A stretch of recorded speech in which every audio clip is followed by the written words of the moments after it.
Skapsa bisa santun menuju prestasi dalam kompetensi. Oke, belajar Skapsa, ketemu lagi dengan saya ya. Jangan bosan-bosan ketemu sama saya. Pada mata pelajaran hari ini, kita tetap bertemu di teknologi jaringan berbasis luas atau WAN untuk kelas 11 semester 1. Pada kesempatan hari ini kita akan membahas tentang pembuatan tabel routing dan konfigurasinya dengan menggunakan paket tracer. Nah, bagaimana nanti materinya? Kita ikuti berikut ini.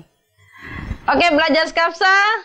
Hari ini kita masuk ke materi tentang bagaimana cara membuat tabel routing dan konfigurasi dengan menggunakan paket tracer. Ya. Tujuan dari pembelajaran kita hari ini adalah yang pertama, siswa mampu membuat tabel routing dan tahu alur routingnya seperti apa. Yang kedua adalah siswa mampu memahami prosedur dalam membuat suatu jaringan WAN dengan tepat. Yang ketiga adalah siswa mampu membuat desain jaringan WAN dengan terampil. Jadi tidak hanya sekedar tahu prosedurnya, juga kalian harus tahu bagaimana cara membuat jaringan WAN-nya nanti. Bagaimana nanti kita akan bahas di sini ya. Yang kedua adalah, yang berikutnya adalah kita membuat bagaimana cara membuat tabel routing. Routing sendiri sudah kita bahas di pertemuan yang kemarin, apa itu routing, jenis-jenis routing dan lain sebagainya. Nah, sekarang yang akan kita pelajari adalah tentang tabel routingnya. Kita ulang sedikit ya, routing itu apa? Routing adalah, sebenarnya routing itu route atau jalur atau lintasan bagaimana si paket data ini berjalan dari satu klien, dari satu alat, dari satu tempat ke tempat yang lain. Prosesnya lewat mana saja, jalurnya lewat mana saja, ini yang namanya routing. Nah, routing itu sendiri, bagaimana si router itu bisa tahu jalannya lewat mana, ini adalah lewat yang namanya tabel routing. Router harus tahu tabelnya atau alurnya itu nanti seperti apa. Untuk bisa melakukan routing paket, ya, ada hal-hal yang harus diketahui. Jadi kalau kita mau melakukan routing atau kita mau mengirimkan suatu paket data, itu kita harus tahu ada beberapa yang harus diketahui. Yang pertama adalah alamat tujuannya. Kalau kita mau mengirim paket data, tidak usah paket data lah. Kalian mau beli atau mau mengirimkan sesuatu ke orang lain, kamu harus tahu dulu. Ini yang mau saya kasihkan ke siapa, alamatnya di mana. Tanpa tahu itu, kalian tidak akan bisa mengirimkan barang yang akan kalian kirimkan ya. Jadi alamat tujuannya di mana dulu. Terus yang berikutnya adalah router-router yang ada di sekitarmu itu apa saja, siapa saja. Ya. Sehingga kalian bisa tahu alamatnya dari alamat yang tujuan yang sudah kalian mau kirimkan tadi. Kira-kira router tetangga saya yang bisa saya lewati itu di daerah mana saja. Tempatnya di mana, posisinya. Apakah bisa dilewati atau tidak. Nah, ini harus. Yang ketiga adalah route yang mungkin ke semua network remote. Jadi kalau seandainya ada apa-apa, kalian bisa mencari jalur alternatif yang lain. Gitu ya. Nah ini. Kemudian bisa juga kita harus mencari route terbaik untuk setiap network. Nah ini. Sudah tahu route di tetangganya siapa saja yang di sekitar kita. Misalkan, ini contoh di dunia nyata. Dari SMK BGN 1 kita mau ke SMK Negeri 2 misalkan. Kalau saya mau mengirimkan barang, saya berada di SMK BGRI 1, saya mau ke SMK BGRI 2, ke SMK Negeri 2 Kediri. Jalur mana saja yang harus kita lewati? Oh, ternyata begitu saya keluar dari pintu gerbang, itu ada pertigaan. Saya bisa belok kanan, belok kiri, atau lurus. Nah, ini yang harus kalian ketahui. Ya, ini route-nya, route tetangga. Kemudian setelah itu, kalau saya mau ke SMK 2, lewat mana ya? Oh iya, saya bisa lewat lurus juga bisa. Belok kanan juga bisa, belok kiri juga bisa. Cuman kalau belok kiri terlalu jauh, kita muter dulu nanti. Kalau belok kanan, kalau lurus, kita bisa lewat jalan besar ke jalan veteran. Itu bisa lebih cepat lagi. Atau belok kanan pun juga kita bisa lewat perumahan. Ya. Nanti tembusnya di sebelahnya SMA 2 Kediri. Nah, kemudian yang berikutnya kita bisa cari jalur yang terbaik. Misalkan kalau seandainya, aduh, lewat di kalau kita belok kanan, ternyata daerah situ masih belum bagus jalannya. Kalau nggak hujan nggak apa-apa, kalau hujan, wah sudah repot lagi. Akhirnya ya sudahlah, lewat jalan besar aja biar lebih aman. Nah ini jalur terbaik di situ. Oke, ini juga kita bisa menentukan. Nah setelah kita tahu itu, router akan menyimpan routing table yang menggambarkan bagaimana kita bisa menemukan network yang akan kita lalui nanti. Ya, jadi tabel routing adalah ini di sini. Dia akan menyimpan jalur yang akan kita lalui. Ini yang namanya tabel routing. Itu akan kita buat di situ nanti. Nah, prosesnya seperti apa? Nah, di sini. Kalau seandainya kita berada di router 1 mau ke router 2. Router 1 dengan IP address 192.164.2.34 di sini. Saya mau ke router 2. Saya mau mengirimkan paket data ke nomor IP 192.168.2.7. Nah, dari sini kita akan melalui jalur dengan router 1 dengan nomor IP address 192.168.2.33. Jadi istilahnya kalau kita mau masuk ke rumah orang, pulau-rumahnya di sini dulu.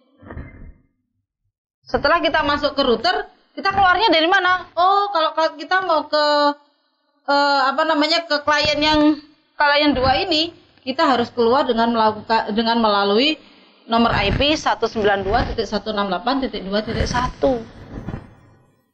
Ya. Begitu kita keluar dari sini, masuk karena ini dalam satu alamat network yang sama. Nah, ini.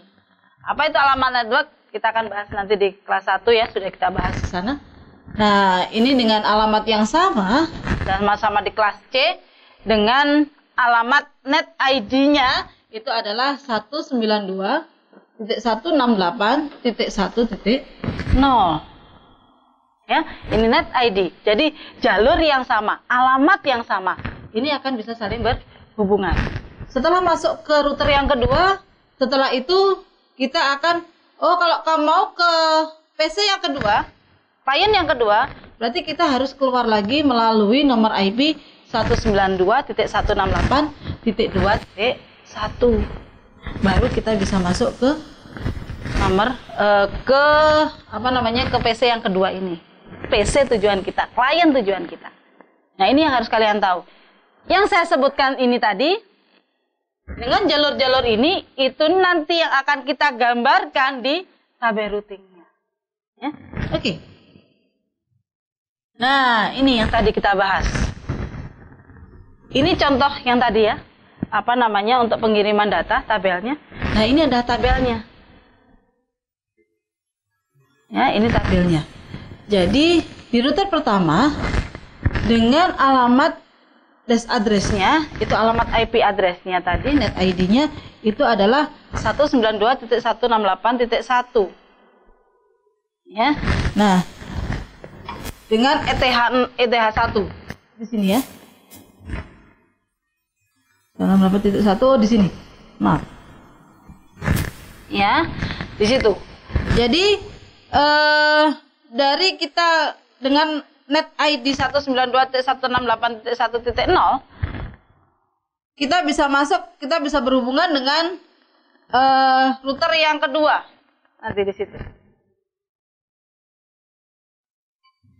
Terus kita juga bisa melalui di router 1, kita juga bisa melalui nomor IP 192.168.2.0. Jadi kalau kita membuat IP tabel routing, semua jalur yang akan kita lalui itu harus tercatat semua di tabel routing.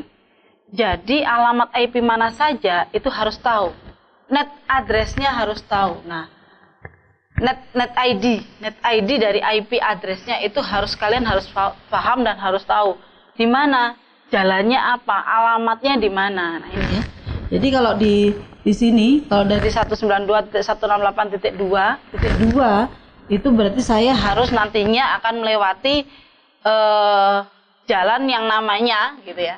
Kalau net ID itu adalah jalannya, berarti itu 192.168.2.0.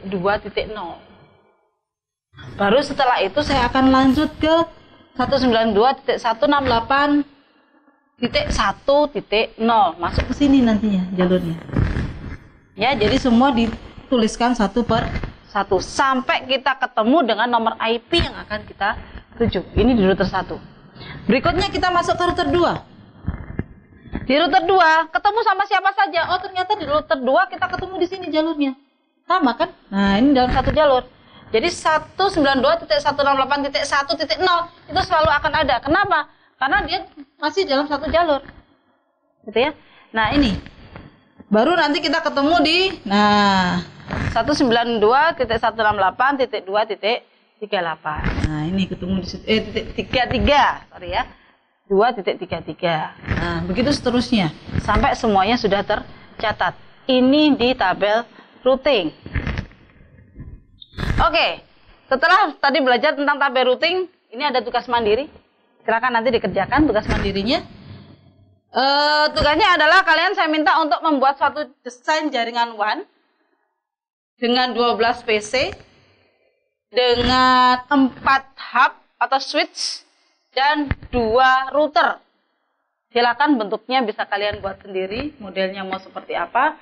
Setelah itu nanti kalian gambarkan gambar routingnya seperti yang ada di sini. Nah, ini ya. Nanti kalian desain, kalian buat yang seperti ini. Setelah itu buatkan tabel routingnya. Nah, bagaimana cara membuat desain jaringan WAN? Kita akan lanjutkan di materi berikutnya. Oke. Dengan menggunakan untuk belajar membuat jaringan WAN atau mendesain sebuah jaringan WAN, untuk saat ini kita tidak perlu harus memberi semua alatnya. Karena kalau kita mau belajar dengan membeli alat, jelas sangat mahal sekali. Router sudah harganya berapa, switch harganya berapa, belum nanti kabelnya, belum kliennya. Nah, kita punya satu software yang bisa kita jadikan sebagai simulator dengan menggunakan kita belajar dengan itu dengan menggunakan paket tracer. Ya, kita bisa belajar membuat simulasi jaringan WAN yang sederhana. Jadi paket tracer adalah sebuah software yang bisa kita gunakan untuk membuat simulasi tanpa mengeluarkan banyak biaya. Paket tracer bisa kita dapatkan dari mana? Di internet sudah banyak. Kalau kalian pengen belajar, silahkan di download sendiri ya. Download sendiri di Google, cari di Google, coba tracing, download paket tracer. Oke, kita masuk ke bagaimana langkah-langkah membangun sebuah jaringan WAN ya. Ini kita akan membuat 2 yang sederhana sekali, hanya 2 router dan 2 PC.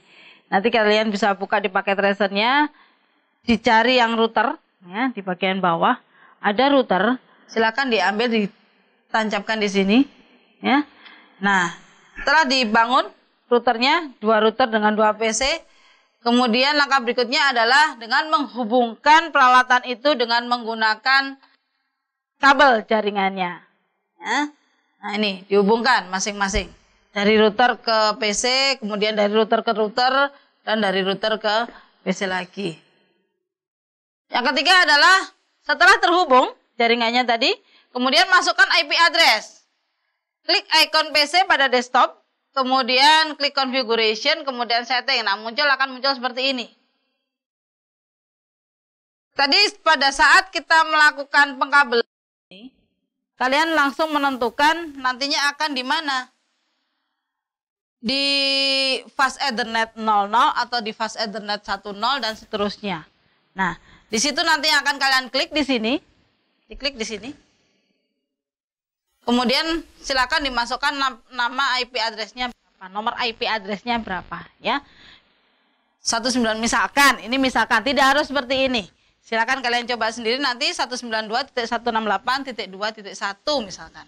Kemudian subnet mask-nya 192. Kalau subnet mask 255.255.255.0 misalkan seperti itu ya. Nah, itu. Ini untuk IP pengisian IP address. Dan jangan lupa lagi ininya di-on kan. port statusnya silakan di-on-kan. Nanti kalau tidak di-on-kan, garis yang ada di sini itu tidak akan bisa hitam. Dia akan merah terus ya. Nah, ini silakan nanti di-on-kan. Nah, ini untuk router yang berikutnya, mungkin di Ethernet 1 titik Ethernet fast Ethernet 10-nya bisa dimasukkan IP address 192.168.1.1 dengan subnet mask 255.255.255.0 misalkan itu. Dan jangan lupa port statusnya juga di-on-kan lagi. Ya, ini untuk memasukkan IP address pada jaringan kalau kita mau membuat jaringan dengan menggunakan paket tracer. Di router kedua juga seperti itu. Di router kedua bisa kita set untuk fast Ethernet-nya di 000-nya itu adalah 192.168.2.33. Port statusnya juga di-on-kan. Subnet mask-nya nanti otomatis akan muncul sendiri biasanya, atau dituliskan juga bisa, yaitu di 255.255.255.0 atau 255 atau 224 ini ya yang belakangnya. Nah, di fast Ethernet 1.0-nya itu juga silakan diklik, kemudian dimasukkan nomor IP address-nya 192.168.1.2. Nah, ini yang harus hati-hati di sini. Ini tadi di fast 1.0-nya itu adalah yang terhubung antara router dan router. Ya, jadi hati-hati nanti kalau di sini milihnya di fast Ethernet 1.0. Itu ya penggunaannya ya. Nah, karena apa? Alamat IP-nya atau net ID-nya harus sama di 192.168.1.0 ya. Jadi di router 1 dan di router 2 ini sama di 192.168.1.0. Jadi net ID-nya harus sama. Ini karena kita pakai di kelas C. Nah, ya, ini untuk IP address. Buka router 1 sambil ambil tab CLI dan tuliskan perintah untuk membuat routing. Nah, ini untuk keterangannya kita bisa masukkan ke indirect. Nah, caranya seperti ini nanti perintahnya.